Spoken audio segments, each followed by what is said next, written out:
Olá, boa noite. Está começando mais uma edição do programa Agrodebate, o programa que debate o agronegócio aqui na tela do canal AgroPlus.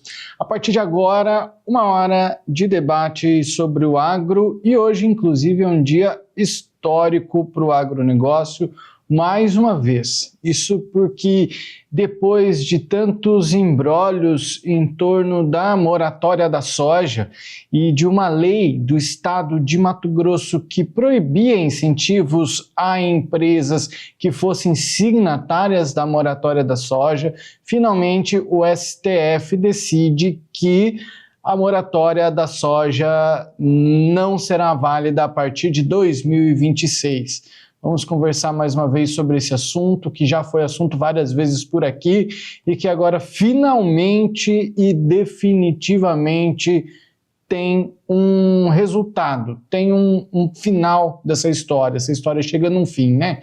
A gente vai conversar sobre isso já já e entender também o que foi que aconteceu nesse meio do caminho, nesse pouco mais de 1 ano desde que a lei foi sancionada no estado de Mato Grosso e quais são os pontos mais importantes a respeito deste assunto. Já já, aqui no Agrodebate. Também no programa de hoje a gente fala do preço do boi, que tem mostrado aí uma reação, já que a demanda externa está aquecida, tem outros fatores aí que colaboraram com o preço do boi gordo. A gente vai entrar em debate a respeito sobre isso já já também. E olha só que notícia legal, daquelas que eu particularmente, gosto muito de mostrar por aqui.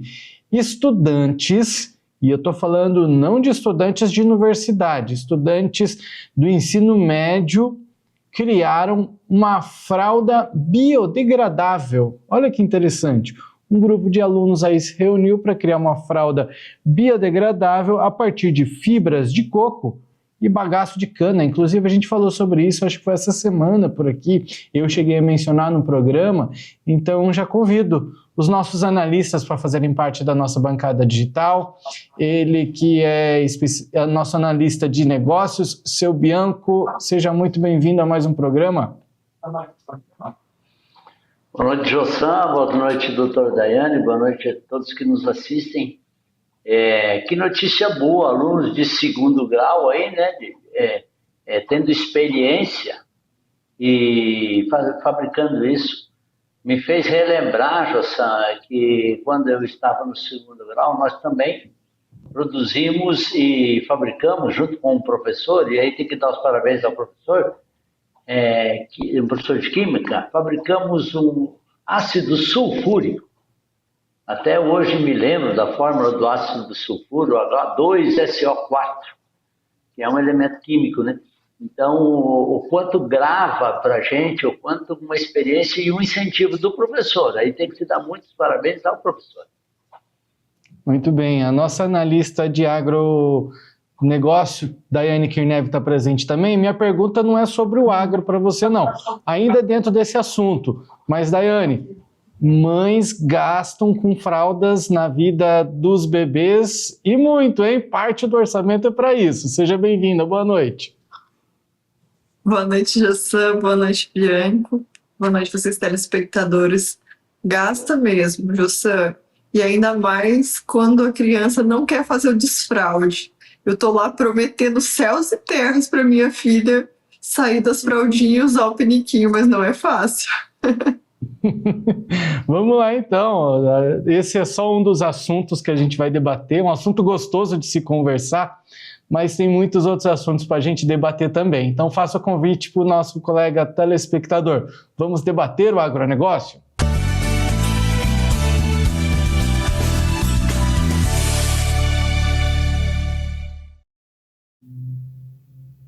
Bom, o programa de hoje começa falando sobre a moratória da soja, meus amigos. Finalmente uma decisão para botar um ponto final nessa história, e eu acho que para o nosso telespectador entender, relembrar um pouquinho desse que é um assunto que é complicado, eu vou tentar fazer uma retrospectiva. Vamos lá entender o que aconteceu. Lá em 2006, aconteceu um acordo privado entre empresas que assinaram esse acordo para comercializar e comprometer a comprar, né? Comprometeram-se a comprar apenas soja daqueles lugares na Amazônia que não foram desmatados legal ou ilegalmente. Lembrando, esse é um ponto crítico, né? Mesmo que legalmente, porque existe um desmate que pode ser feito, mas de maneira legal. Então, mesmo que tenha sido feito de maneira legal, dentro das leis brasileiras, essas empresas não comercializariam soja, mesmo que do espaço tenha sido desmatado legalmente, pela lei brasileira, pelo Código Florestal Brasileiro. Bom, para acabar com isso, em outubro de 2024, portanto do ano passado, uma lei estadual do deputado Gilberto Catani, que a gente conversou já em algumas oportunidades por aqui, foi aprovada, foi sancionada no dia 24 de outubro, para ser mais preciso, ou seja, pouco mais de um ano. A lei foi sancionada, publicada. Depois dessa publicação começou um imbróglio a respeito desse assunto. STF, lá em dezembro do ano passado, aí aproximadamente 2 meses depois, né, pouco menos de 2 meses depois da sanção da lei estadual, o STF foi lá e suspendeu liminarmente com uma ação direta de inconstitucionalidade, ou seja, estava avaliando se era constitucional ou não proibir incentivos, que era o que a lei do Gilberto Catani, aliás, é o que a lei do Gilberto Catani quer, que é acabar com incentivos para aquelas empresas que são signatárias desse acordo, que não faz sentido. E, então, portanto, a lei que passaria a valer em 1º de janeiro de 2025, pronto, perdeu já sua validade, pelo menos temporariamente a partir dali, por causa de uma suspensão liminar aí do STF. Agora a gente vem com desdobramento, depois de muito avaliar, que essa demora também se torna até um pouco questionável, né? Ontem o STF formou a maioria para validar essa lei do Gilberto Catani, que veta esses benefícios a quem adere à moratória da soja. Vamos lembrar também que nesse meio do caminho, em agosto e setembro, a gente voltou a falar desse assunto, que o CAD entrou no meio dessa briga, né, o Conselho Administrativo de Defesa Econômica, entrou nesse meio do assunto aí, né, para tentar acabar com a moratória da soja. Enfim, vou começar com Daiane Kirnev, minha amiga, porque é uma lei que ela não faz muito sentido, né? Eu acho que por conta dessa demora, e a Biov também, que é uma das responsáveis por esse acordo, ela está muito à frente desse acordo e ela briga muito por esse acordo. Isso mostra que tem um interesse comercial muito grande aí por trás, porque se fosse algo assim irrelevante, acho que ninguém ia querer brigar tanto por isso, né? Certamente, José. A Biov tem lutado com unhas e dentes para manter a moratória da soja, né? A gente sabe que a Biov ela é fomentada pela MAGE, então certamente um interesse comercial aí, e eles vão formando junto a esse grupo da Biov outras empresas, né, que somadas dão mais de 90% de todas as empresas compradoras do nosso país. Então veja só, Jossan, vira um cartel, porque as pessoas não podem mais comercializar, mesmo que elas tenham aberto após 2008 legalmente, elas não podem comercializar essa produção, nem fazer nenhum tipo de negociação. Então isso acaba restringindo o mercado, é um boicote de mercado, né? Eles falam cartel de mercado, que é algo que não é lícito. Por isso que vem todos esses questionamentos. E o deputado Gilberto Catani, como uma forma de tentar extinguir a moratória da soja, já que em conversa não tinha acordos com a moratória, eles resolveram tentar criar empecilhos para que ela não tivesse viabilidade. e para que as empresas deixassem de ser signatárias à moratória, né? Então, houveram inúmeras assinaturas de prefeitos, vereadores em todo o estado de Mato Grosso, né? Todas as cidades se mobilizaram. E depois disso, o deputado criou essa lei que proíbe o incentivo àquelas empresas que são signatárias a esses acordos, que são mais restritivos do que a própria lei. E também proíbe, Jossan, a doação de lotes públicos, né, para essas empresas que são signatárias também. E aí foi questionado por uma ação de constitucionalidade, né, uma ADI, se essa lei poderia viger, né, se ela poderia ser validada. Então ela foi suspensa por um período em que ficou tramitando no STF. Agora a gente teve a aprovação de que é possível, sim, retirar incentivos fiscais. Até eu tenho a leitura aqui do relator da decisão do STF. O relator disse: o poder público não é obrigado a fornecer incentivos fiscais à companhia que sigam critérios ambientais mais rígidos do que o estabelecido pela legislação nacional. Então é isso que a gente sempre fala, né? A moratória da soja ela deveria ter acabado há muito tempo, porque ela vai muito além, né, da legislação, que já é a mais rígida do mundo, a gente não tem dúvida, nem sombra de dúvida sobre isso. E então, por causa disso, o STF aprovou agora, né, foi mantida a constitucionalidade da lei, e a partir do ano que vem essa lei entra em vigência. Muito bem. Seu Bianco, mais um dia para ser comemorado aí dentro do agronegócio brasileiro. Exatamente, Jossan. Parabéns ao STF. E eu gostaria de acrescentar o que a Daiane falou, é que essa lei, ela é muito bem feita, dizendo que o Estado de Mato Grosso não pode dar doação de terrenos e incentivos fiscais. Aquelas isenções de impostos que todo e qualquer estado e município gosta muito de se dar para que você possa montar uma indústria, algo dentro do seu estado, do seu município. Aí o que é que tem? Tem uma competição entre estados, cada um fala, não, o meu ICMS é 18%, eu te dou isenção aí para 2, 5 anos se você montar a sua indústria dentro do meu estado.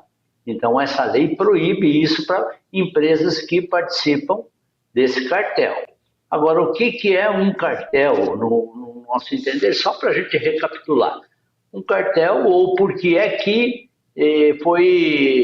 a AproSoja inteligentemente foi ao CAD. A AproSoja tentaram, junto com essa lei, não tiveram sucesso em virtude desses trâmites, né, muito judiciais. Aí, a AproSoja foi direto ao CAD. O CAD é o órgão do governo federal que cuida exatamente para não se formar um cartel. Para a gente exemplificar um pouquinho mais e resumir um pouco, o que é um cartel? Vamos num exemplo de postos de combustíveis. Vamos que todos os proprietários de postos de combustíveis falassem no Brasil, montassem assim uma associação ou um grupinho de WhatsApp e falassem, nós vamos vender a gasolina a R$10, todos nós. Aí, no Brasil inteiro, no seu município, em qualquer lugar que você fosse comprar, seria R$10. Isso é um cartel que eles falam. Não se dá a livre iniciativa da concorrência. Por quê? Porque todos eles iriam ganhar muito dinheiro e quem seria prejudicado? O consumidor. Então, existe esse CAD, que é o conselho que fiscaliza isso, não deixa se fazer esse cartel. Isso são pensamentos muito bem avançados. Para quê? Para que exista a livre concorrência. Dessa maneira, a gente vai abastecendo um posto de combustível, seja um em frente ao outro, existe uma diferença de preço. Por quê? Porque eles não podem combinar preço. E se combinarem preços, automaticamente serão multados e cairão nas leis desse CAD.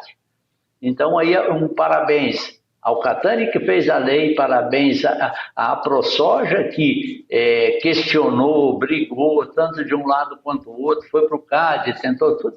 E tudo isso reverte o quê? A um pouco menos de prejuízo para os nossos produtores rurais. Daiane, só lembrando que a moratória não está impedindo ninguém de... Aliás, essa lei do Catani não está impedindo ninguém de fazer compra, né? Só está tirando incentivo das empresas. Se você quer exigir, então que a gente também tem o direito, né? Eu acho que é o toma lá da cá, né? Olho por olho, dente por dente. Se você quer exigir, então a gente também não vai te dar incentivo.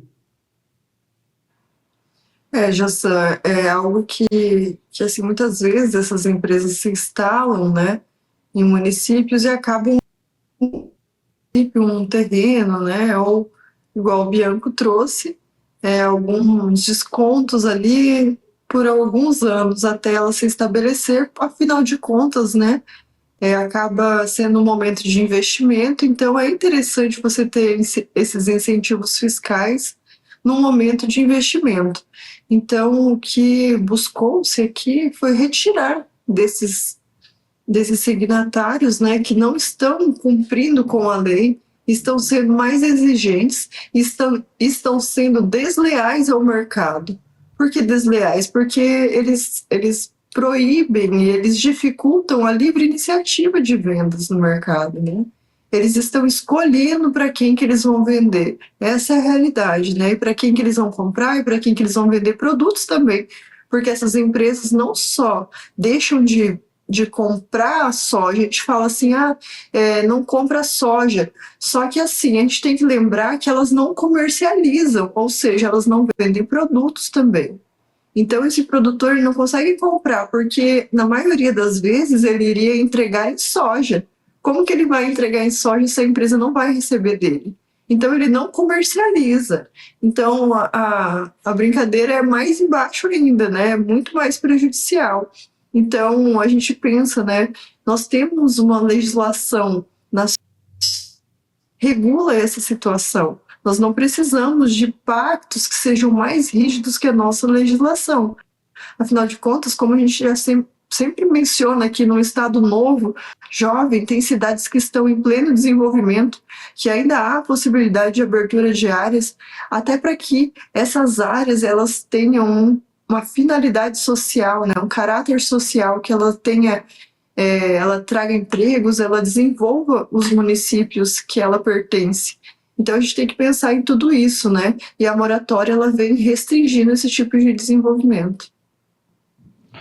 Muito bem, estamos felizes e esperamos que assim siga. Só para concluir esse assunto, enfim, essa já é uma decisão, portanto, do STF, a maior instância aí a ser analisada, né? Então, portanto, a gente não tem outra decisão a ser tomada, já que é uma lei, ela passou e foi sancionada, passou pela Assembleia Legislativa do Estado de Mato Grosso, foi sancionada pelo governador do estado, o STF foi julgar se era inconstitucional ou não, depois de um ano, julgou que, enfim, ela é válida, então ela passa a valer a partir do próximo ano. Ela pode ter alguma definição, mas é só sobre texto ali, alguma alteraçãozinha, mas é só sobre texto, mas o conteúdo dela passa a valer, então, portanto, a partir de 1º de janeiro de 2026, e até para que as empresas aí tenham um tempo para se adaptar. Então, essa é a decisão, todos do agronegócio felizes, porque é mais um benefício que pode garantir aí melhorias para os produtores rurais mato-grossenses. Seguimos para o nosso segundo assunto, meus amigos e amigas, e agora a gente fala da COP30, que está para começar aí na próxima segunda-feira, dia 10. Segunda-feira, dia 10, começa oficialmente a COP30 e tinha algo que deveria ser analisado, está em questão, que é o Plano Clima. O Plano Clima, falando especificamente da agricultura, né, o Plano Setorial de Agricultura e Pecuária, no âmbito do Plano Clima, ele, segundo o nosso ministro Haddad, deve ser discutido só após a COP30. Bom, isso foi informado, aliás, pelo Haddad, não, pelo Carlos Favaro, que é o nosso ministro da Agricultura, e segundo ele, depois da COP30 vai voltar a discutir esse tema, que, seu Bianco, ontem eu fiz uma pergunta para vocês, né, o que era esperado do Plano Clima, o que era esperado da COP30, né, para vocês. E essa discussão do Plano Clima, ela é uma política pública que ela é nacional, ela não é internacional, não é global, é algo que o Brasil discute e que até recentemente a gente falou por aqui que esse Plano Clima ele tem sido o pecuarista tem cobrado para que o Brasil coloque exigências que sejam mais palpáveis para o pecuarista, para o agricultor brasileiro. E a discussão em torno de colocar essa discussão para depois da COP30, ela tem muito a ver do que vocês falaram ontem, né? O que vocês esperam para a COP30? Qual que é a expectativa? Como deve ser a COP30? E um dos medos do senhor era que a gente fosse mal visto pelo resto do mundo. Tirar essa discussão do Plano Clima de dentro da COP30 é uma boa alternativa para o senhor? Eu acho que é excelente. Eles estão querendo colocar essa discussão dentro da COP30 em virtude de que não querem discutir outros maiores problemas. Eu peguei, por coincidência, comecei a pesquisar agora há pouco sobre esse efeito, né, de gás de estufa em virtude do clima aí, do Plano Clima, e comecei a ver alguns dados, José, que me deixaram assim estarrecidos. Os dados que eu pesquisei e que eu vi o ano passado, na época principalmente de queimadas da Amazônia Legal, foram 31 milhões e meio de toneladas de CO2 foram emitidos em virtude das queimadas, certo? E eu peguei por birra só o cigarro. Para você produzir o cigarro que se consome no Brasil, são 84 milhões de toneladas só para se fabricar o cigarro. E aí depois, quando você fuma esse cigarro, tem mais lançamento de CO2. Alegam-se que não é quase só CO2 a fumaça do cigarro. Mas tá bom, se nós gastamos muito mais do que as queimadas vamos dizer, do centro-oeste da Amazônia, só para produzir o cigarro, por que é que não se discute o cigarro? E tem alguns outros dados que eu atei. A cada 15 maços de cigarro, uma árvore é derrubada. Só para se fazer o papel de cigarro, certo? 50 árvores seriam 50 árvores por minuto, 3 mil árvores por hora, 72 mil árvores por dia. Quantas árvores estão num hectare? Se são esses hectares de plantio de árvores, são 1.000, 2.000 árvores. Uma mata densa, ela chega aí a 7, 8 mil árvores por hectare. Mas por que é que não se fala que existe, entre aspas, essas derrubadas para se fabricar o cigarro? Porque existe lobbies de quem produz e fabrica o cigarro. Então, por que é que eu estou comentando isso? Porque o pessoal está começando, querendo falar do Plano Clima dentro da COP30, para desviar outros assuntos que seriam muito mais importantes e muito mais relevantes. Então, por isso que eu trago, às vezes, essa discussão, esse tema.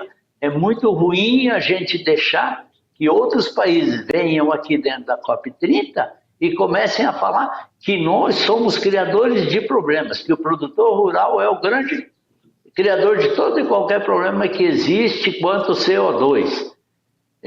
Para mim, isso é simplesmente querer desviar o assunto principal, que é o quê? A industrialização desses países de primeiro mundo é os que mais poluem. Se for cobrar o que é cobrado do produtor rural, de quem é fumante, aí eu acho que essa conversa acabava. Daiane. Jossan, eu achei sensacional a comparação do Bianco, porque a gente vê como é hipócrita, né, esse tipo de clima, esse tipo de plano. É mais um plano para eles pegarem dinheiro e gastarem dinheiro público e colocarem metas novas nos produtores. Sinceramente, eu acho que quem assiste o programa, se for tentar começar a ser produtor rural, nem vai querer, né? Porque a gente fala de cada coisa que o governo inventa que chega a dar medo, sinceramente. A abertura das áreas já ocorreram lá quando tinha lá atrás, né? E tem a legislação que permite isso. E agora eles vão querer vir cobrar de alguém que abriu segundo a legislação produzindo alimento. Alimento hoje é o básico, é o basilar da sobrevivência humana. Sem alimento a gente nem vive. Então, assim, as pessoas ficam discutindo coisas que às vezes são tão irrelevantes, né? Hoje em dia, no nosso estado de Mato Grosso, praticamente não existe queimadas, a gente não vê mais isso. Quando acontece, são queimadas que são acidentais, que são queimadas por causa do clima seco ou alguma eventualidade e acidentes. A gente sabe que não existe praticamente mais nada de queimadas irregulares ou ilegais aqui no estado. Então, trazer essa conta de novo para quem já fez certo, para quem cumpriu e para quem cumpre a legislação, né? Trazendo desenvolvimento econômico, gerando emprego, é pesado, né? Essa questão desse plano clima, sinceramente, é só mais uma ladainha do governo. É só mais essa ladainha para eles ficarem montando. Sabe o que eles vão fazer? Eles vão montar um novo ministério. Agora vai ter um Ministério Plano Clima. Aí eles vão colocar lá ministros do Plano Clima para ficar gastando mais dinheiro público. É isso que eles ficam inventando.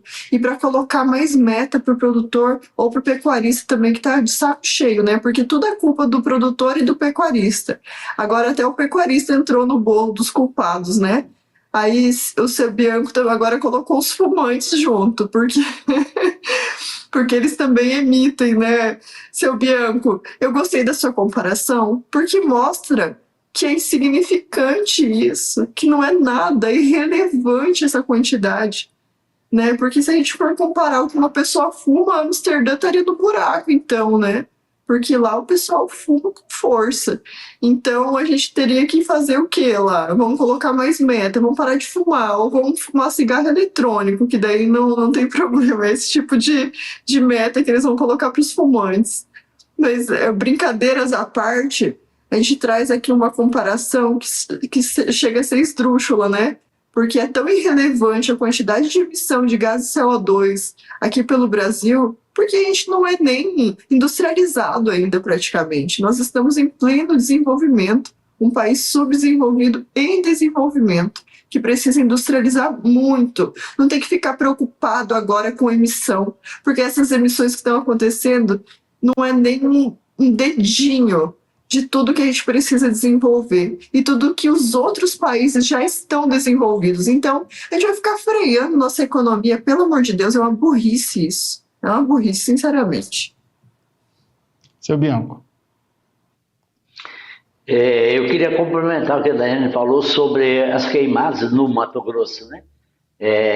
Para quem não é de Mato Grosso, eu participo, e a Daiane também, de um grupo de incêndios, emergência de incêndios em nossa cidade. Todo e qualquer produtor, ele está pronto nos meses, principalmente nos meses de seca, que é de junho até começo de outubro, ele deixa o trator dele engatado num tanque de água.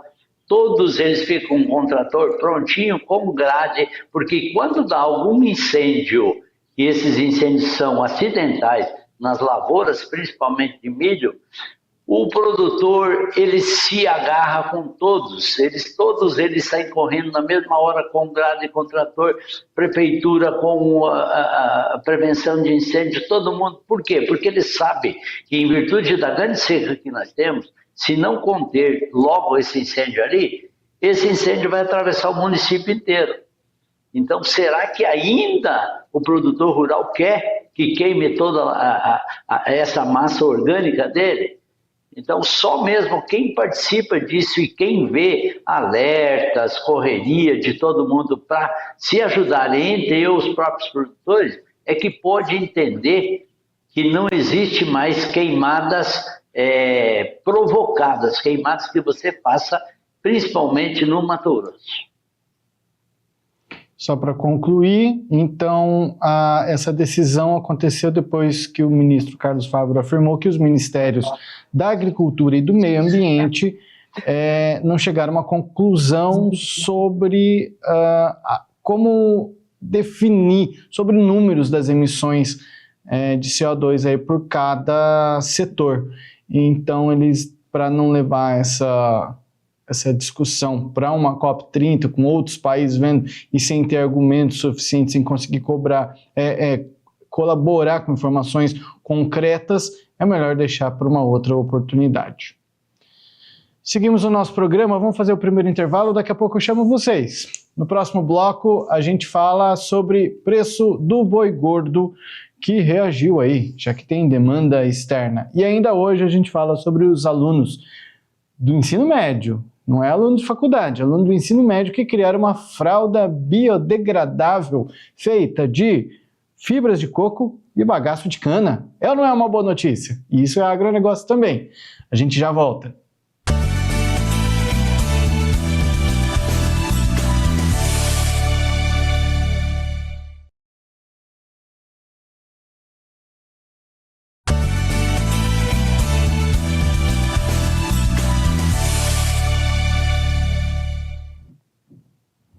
Agrodebate desta terça-feira, dia 4, está de volta. Você que está conosco, obrigado pela sua companhia.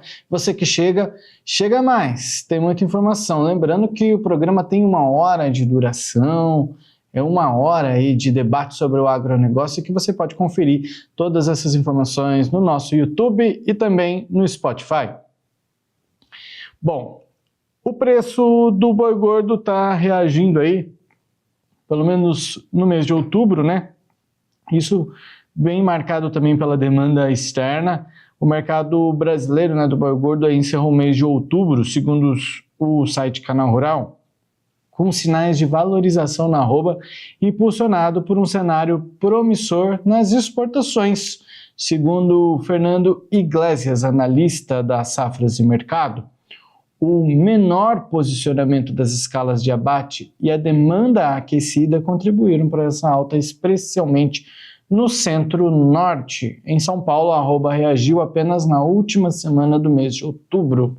Convido o seu Bianco, nosso analista de negócios, e Daiane Kirnev, nossa analista de agronegócios, para retornarem por aqui, porque isso é bom. Até que ponto, seu Bianco? São notícias boas? Quanto maior o valor aí da arroba para o produtor, isso é bom também para que tenha margens melhores?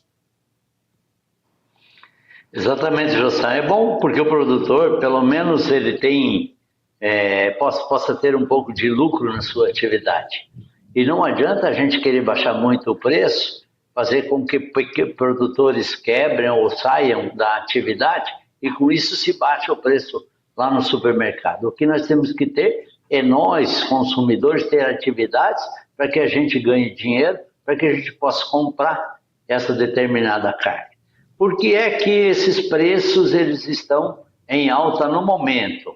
Nunca na história da bovinocultura, os 3 maiores produtores do mundo de carne, de gado, que é Brasil, Estados Unidos e Austrália, nunca abateram tantas fêmeas como foi agora. Chegou-se num ponto agora que esses 3 países estão com o menor número de fêmeas produzindo nesse momento. E o que é que vai acontecer com isso? São menos bezerros no mercado, são menos oferta de bezerro e automaticamente haverá menos oferta de carne dentro de 1 ou 2 anos, em virtude de que temos menos bezerros, estamos produzindo menos bezerros. Mas por que é que todos esses produtores também abateram tantas fêmeas? Abateram mais em virtude do preço que estava em baixa, e eles aí, muitos produtores, eles preferem engordar a fêmea e jogar no mercado. Dessa maneira, existe uma expectativa no mercado mundial de que a carne de bovinos vai subir e subir bastante. O mercado é complexo, Daiane, tem que analisar ponto por ponto. Essa questão da carne, né, nós tivemos uma queda de preço em virtude das exportações com o tarifaço, mas logo esses valores já foram retomados. A gente até trouxe aqui algumas informações de que a exportação para a China do mercado brasileiro subiu e compensou toda a falta que os Estados Unidos tinha feito com o tarifaço, né? Então, o Brasil já supriu as demandas dele e cada vez tem aumentado mais o número de exportações em outros países. E isso acaba aumentando a sua oferta, né? E a demanda também tem sido muito aquecida e isso faz com que os preços elevem, igual o Bianco falou, né? A tendência agora é que a carne suba até um pouco, né? E a gente tem que ficar meio cuidando, né?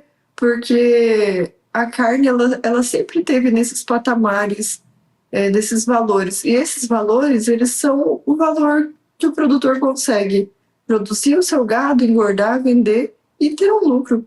Afinal de contas, o lucro do pecuarista é o salário dele e da família dele, né? Então, é necessário que ele tenha um lucro. Vamos aí alguns preços aí, né, do boi gordo em 30 de outubro. São Paulo fechou em R$ 320, uma alta de 6,67%. Goiânia com uma alta de 6,9%. Uberaba com um aumento de 5,17%. Dourados, em Mato Grosso do Sul, com alta de 2,17%. Cuiabá, em Mato Grosso, 3,39% de acréscimo. Vilhena, Rondônia, com 6,27% de valorização, ou seja, as valorizações maiores aí no estado de São Paulo, Goiás e Rondônia, que tiveram maiores índices aí. Seu Bianco, para finalizar. Jossan, principalmente no Brasil, essa demanda, esse preço que está sendo elevado, é por causa da escala, né? A escala está sendo menor, a escala de abate está sendo menor, então o pessoal de abate está se vendo apertado, ele saiu às compras. Isso faz com que aqueça a demanda, né?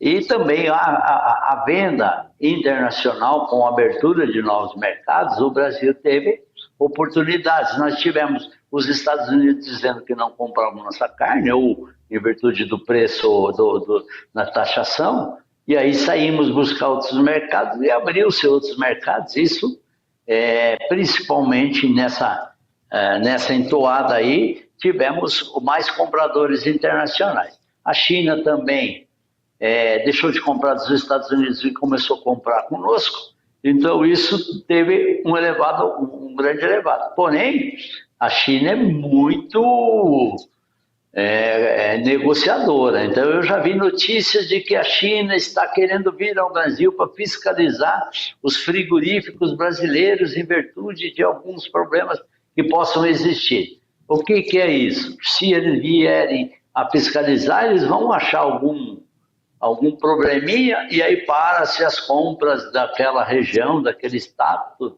e isso faz com que caia o preço para eles mesmo lá. Então eles são ninja nessa negociação. Então você vai ver, pode anotar aí na sua agenda que se o preço do gado, da carne internacional continuar a crescer, a subir, a China vai inventar a birimbola da parafuseta e vai vir aqui para o Brasil achando algum defeito em algum frigorífico nosso, simplesmente para travar esse aumento de preços.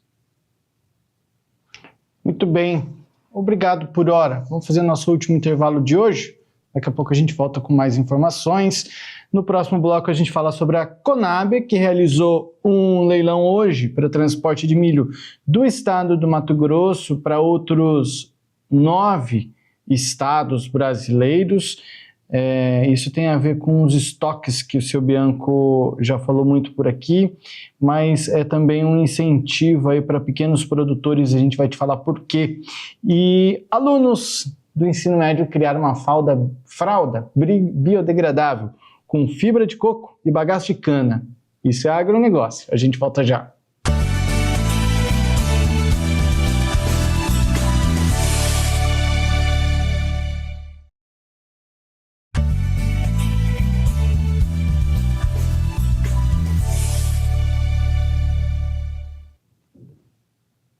O Agrodebate desta terça-feira, dia 4 de novembro de 2025, está de volta. Vamos falar sobre a Companhia Nacional de Abastecimento, a Conab, que realizou hoje, terça-feira, um leilão eletrônico para contratar serviço de transporte para 16 mil toneladas de milho a granel vinculadas a estoques públicos. Seu Bianco, né? Inclusive já vou montar a nossa bancada digital aqui de volta, com o seu Bianco, nosso analista de negócios, e Daiane Kirnev, nossa analista de agronegócio. O seu Bianco sempre falou, né, sobre os estoques públicos da Conab, e quando eu li essa notícia, que está aqui no canal Rural, isso me fez lembrar das outras vezes que o senhor mencionou isso. E nesse caso, não é para venda ou, enfim, comercialização dentro de um mercado, ou, enfim, para ajustar um preço, mas também é para corrigir uns probleminhas aí. Vamos lá. Esse pregão, ele acontece com o objetivo de facilitar o acesso ao milho com preço mais acessível para pequenos produtores, criadores rurais, pecuaristas. Então, tem cargas aí que vão sair de Ipiranga do Norte e de Sinop, no estado de Mato Grosso, e vão para 9 estados, são 16 pontos aí, mas são 9 estados que vão receber essas cargas e que vão para esses produtores, esses pecuaristas aí, para ter aí milho mais acessível, a preços de atacado, né? E garantir uma melhor competitividade dentro do mercado. Sua análise, seu Bianco. Jossan, pode ser até engraçado, né? Que agora eu vou ser um pouco contra, mas não é o fato de ser contra, não. Eu sou super favorável a isso, a Conab entrou, comprou. Talvez eu daria oportunidade agora para se importar algum milho mais de outros países, ou de repente se comprar de outros estados e não do Mato Grosso, em virtude de que no Mato Grosso existem muitas usinas de álcool e poderia se deixar a oportunidade para que esse milho fosse consumido por essas indústrias. A Conab provavelmente tem estatisticamente todo muito mapeado e sabendo que isso deve ser o excedente, e o que eles estão vendendo agora seria o excedente, e não compensa a eles segurarem pagando armazenagem e faltando o milho, principalmente para esses pequenos produtores. Então, nessa entoada, sou muito favorável. Apenas veja bem, de Sinop ou Ipiranga do Norte, você levar para Piauí, são mais de 3 mil quilômetros, depende dos locais, são mais de 3 mil quilômetros distância. Esses 3 mil quilômetros de distância, o frete disso será, entre aspas, caríssimo. Será mais ou menos aí R$600 a tonelada, por aí, por base do que é o frete hoje. Nesses R$600 a tonelada vai dar 30 e poucos reais a saca de milho. Mas 38, 40 que ele pagou vai chegar ao produtor lá, ao consumidor, vai chegar num preço bem elevado. Então, será que não compensaria comprar de uma região mais perto, né? Talvez Goiás, talvez alguma coisa. Agora, vamos dar crédito ao governo e vamos dizer, e vamos torcer que eles tenham exatamente essa pesquisa e que esse milho que eles estão leiloando agora, entre o leilão do milho e do frete, seja exatamente o excedente da região de Ipiranga do Norte e de Sinop. Muito bem. Daiane, sua análise. Jossan, realmente o Bianco trouxe um ponto de vista interessante, né? Afinal de contas, nós temos a distância muito grande, isso faz com que o produto, às vezes, não tenha o valor adequado que a gente espera, porque quando a gente faz a formação de preço, ele é levado em conta também o frete, né? E se é um frete muito caro, então, muitas vezes o valor que o produtor recebe é menor. Eu gostei da iniciativa, por outro lado, da Conab estar fazendo formação, né, novamente dos estoques nacionais, porém eu acho que eles precisam ter um estudo de logística melhor, porque em outros estados também tem milho, né, plantação de milho, também tem milho, então comprar de locais mais próximos, né, acabam agregando um pouco mais no valor da produção, sem ter que gastar tanto só em frete, porque o frete acaba ficando só na estrada muitas vezes, né? Afinal de contas, a gente quer que o produtor também tenha um pouco mais de rentabilidade na sua produção e que a Conab volte a formar os estoques comprando também desses produtores. A gente vê que alguns municípios, inclusive o nosso, já tem comprado produtos de pequenos produtores rurais para merenda escolar, para algumas outras coisas, né? Um centro de distribuição que compra também. Então, fazer esse tipo de compra fomentando, né, esses produtores para que eles tenham um preço mais adequado. A gente tinha antigamente, né, Bianca, eu lembro disso, tinha um preço mínimo do milho que quando a gente não tinha, o governo muitas vezes comprava e pagava um pouco melhor do que o mercado pagava. E isso garantia que aqueles produtores da época continuassem, né, dessem continuidade à sua produção. E isso era bem interessante. Então, que seja assim, né, Jossam, mas que a gente tenha umas melhores estratégias, principalmente com relação à logística.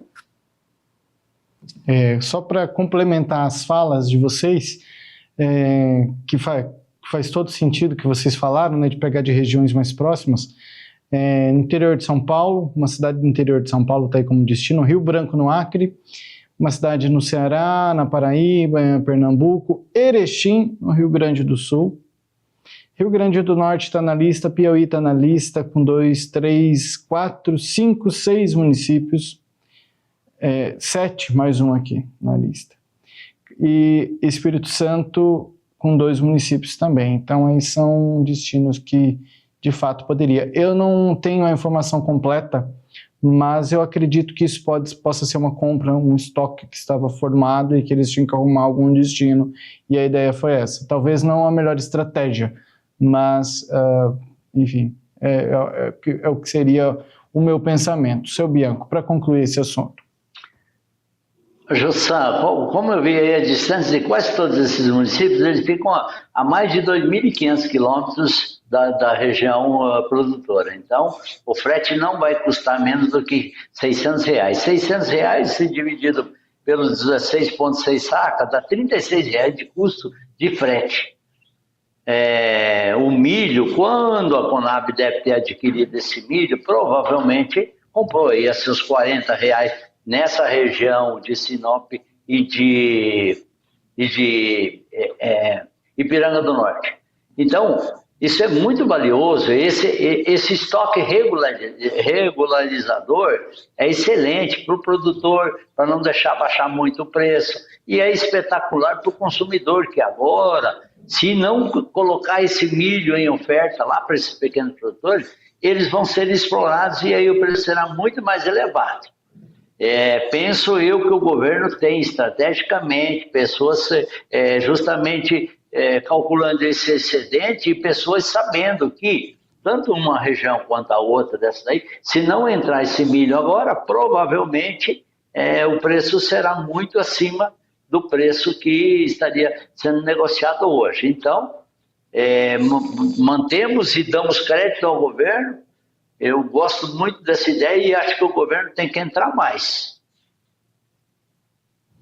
Muito bem. Acho que já conseguimos finalizar e deu para entender bem essa notícia. Vamos se mover para o nosso último noticiário de hoje. A gente vai encerrar o programa de hoje com uma notícia que é de, acho que inspirar outros alunos aí também. da rede, enfim, alunos do ensino médio ainda, porque a gente não está falando, normalmente quando a gente vê criação de um novo produto, normalmente vem aí de estudantes de uma faculdade, estão fazendo um estágio, e nesse caso a gente está falando de estudantes de Maceió que criaram uma fralda biodegradável. Ela é feita de coco e de cana-de-açúcar, de bagaço de cana. Essa informação é interessante porque ela começou como um trabalho escolar e se transformou aí nesse exemplo, né, de criatividade entre 6 alunos do 2º ano do ensino médio, 2º ano ainda, não estamos nem falando do 3º ano.